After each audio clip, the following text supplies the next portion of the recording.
زهقت قوي من شغل الكروشيه ده وايديا وجعتني بصراحه. نقعد على الموبايل حبه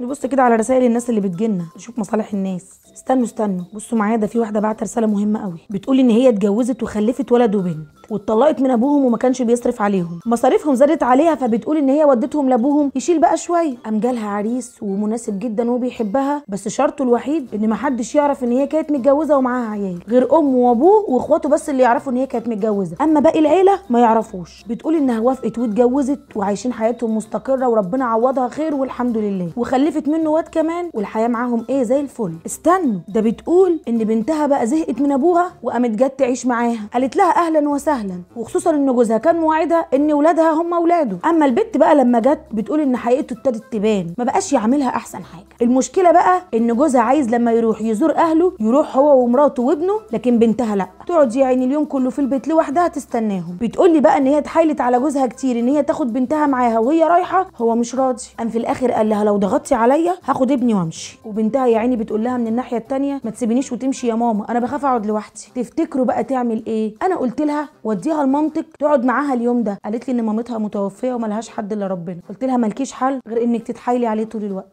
قولوا لي في الكومنتات رايكم انتوا كمان.